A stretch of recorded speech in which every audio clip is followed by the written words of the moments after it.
Good evening. Hey, how are you? I enjoyed your shout out for Edmonton in the Ottawa Council debate tweet storm the other day. Yes, no, that was nice of you. Thanks. Sure. Well, good evening, everyone. Just had an excellent meeting with the Prime Minister discussing in very general terms some of the priorities for the municipal sector going into budget, though we'll get into that more on Thursday when we meet with him and the Deputy Prime Minister and Canada's big city mayors.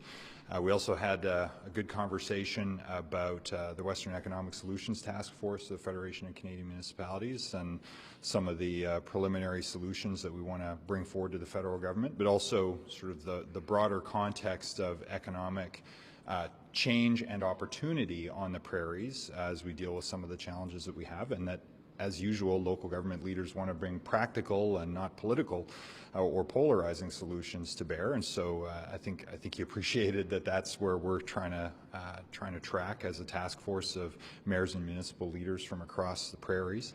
And we had a good conversation too about our overall shared priorities on policy around the environment, around economic development, around infrastructure, all the things that our country and our cities and our smaller communities and rural areas need to be successful. So we'll look forward to robust conversation on Thursday with him, but it's always good to catch up and appreciate the Prime Minister takes time to hear from local government leaders, because that direct relationship, the opportunity for ideally all three orders of government, municipal, provincial and federal, to work together to get best results for Canadians is something this government continues to emphasize, and we want to bring ideally all provinces into that kind of collaborative and consultative and cooperative relationship.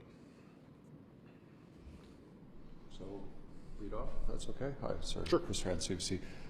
For Edmonton, did you share the concerns of Edmonton's economic situation with the Prime Minister?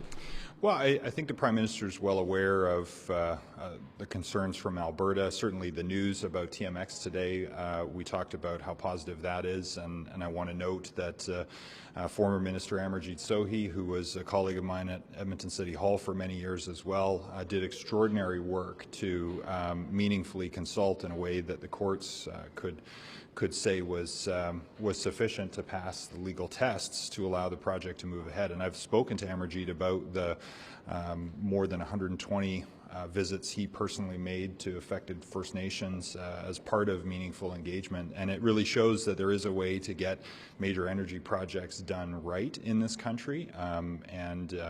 Unfortunately, it didn't come in time for him electorally, but I really do think it's an important day to celebrate his personal leadership and commitment to getting this project to this important milestone so it can move ahead, which is part of sort of economic hope for Alberta in terms of being able to get a world price for products we produce today. I think for precision, sir, I was looking for the idea that the Premier is going to be doing some civil service cuts. We believe that economically within the confines of your city, you're looking at some more economic changes. Well, Edmonton is more resilient than in 1993, which is the last time we experienced a major shift in provincial government fiscal policy, and there have been some changes and a lot of speculation about what will happen in the provincial government or in the provincial budget in the spring, but we didn't spend time talking about that issue specifically. We talked about longer-term economic prospects for technical expertise, engineering expertise, that which exists, particularly in Alberta, that needs to be put to work as part of the reclamation efforts for dealing with some of the long-term environmental liabilities that have accumulated in the oil and gas space. And we even see that with our local government leaders, mostly on the county side, though it has affected some urban municipalities, but municipalities stand together in dealing with a real challenge of oil and gas companies who are not paying their property tax bills and also not paying landowners for their lease obligations. And so we talked about opportunities to turn the corner on that, how the federal government could support stronger accountability to make sure that municipalities and landowners aren't on the hook. So in general terms, we talked about economic challenges, but not we didn't speculate about what might happen in the next provincial budget. Do you agree with Premier Kenney that the decision on the tech project is a national unity issue?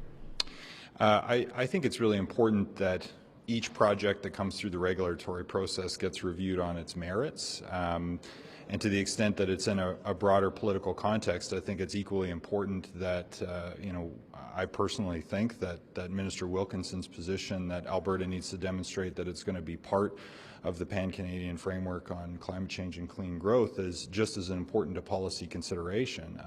So I think if there are going to be new projects and new emissions associated with those projects, Alberta has to be able to demonstrate how elsewhere it is reducing. And it's done that for heavy emitters, but it hasn't done it on the retail side and is still using Albertans' taxpayer dollars to sue Ottawa. And I think that that's also an unnecessary national unity issue. I think the decision should be made on its merits, but in the broader policy context of all of the regulatory requirements, including cumulatively what greenhouse gas emissions the country can put forth. And if there's an offset because there's innovation and there's the right incentives in place for people to reduce emissions elsewhere in Alberta and in the rest of the country, then that would be the ideal outcome. But Alberta needs to play ball for that. Have you talked to Mr. Sohi at all about his idea on sort of the trade-offs for the tech project? No, I haven't talked to him about tech. I just talked to him a while ago about the work that he put in on TMX, but I haven't talked to him about tech. So. I want to ask you whether there's been any discussion with the PM, or there will be any discussion with the PM about the housing strategy and releasing funds for affordable housing. Ottawa just announced an affordable housing crisis and emergency in Ottawa. I know Edmonton's been on the forefront of that fight. What do you need to see in the next budget in order to make meaningful differences at the municipal level in terms of affordable housing?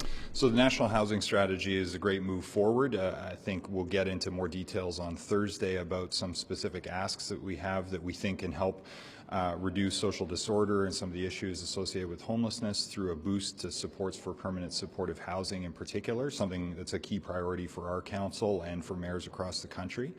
One of the other areas where we think there's some really interesting opportunities is around incentives to support energy retrofit of aging rental buildings to help maintain those units as affordable stock and create some jobs and reduce greenhouse gas emissions. So we think there's augmentations to the National Housing Strategy that will get stronger public policy results for renters, for people experiencing homelessness, for employment, and for our environmental goals. So we think there's more to do there, but it's a lot of our suggestions that got incorporated to make the first National Housing Strategy. We think it can be augmented, and we want to bring constructive suggestions to the table, and we'll go into those in greater detail with Minister Hussein on Thursday. But at a high level, housing is one of the things that can put people to work, improve social outcomes and economic outcomes, and increasingly also help us satisfy some of our environmental imperatives. Were you finding that the money from the first housing strategy was made readily available? There's been some criticism that the money wasn't easily released to actually start putting into affordable housing stock. Well, it's a program that took some time to ramp up, and the need in cities has been well articulated for a long time. We've been pushing for a strategy like that for more than a decade. So there's pent-up need. Dollars starting to flow. It really has depended province by province. In Quebec, there's still no bilateral in place, which I know is a huge frustration to the mayors there on housing specifically. And then in Alberta, you have the provincial government talking about wanting to eliminate opportunities for direct relationships so that things would be more like in Quebec. And yet, I don't think that's the way we get Canadians' dollars to work solving Canadians' problems and at the local level on the ground. So it varies by province, but dollars are beginning to flow and jobs are being created and houses are being built. Just ask for just for humor. The PM now has a beard. I don't recall you having a beard. Is that new? Is it a thing?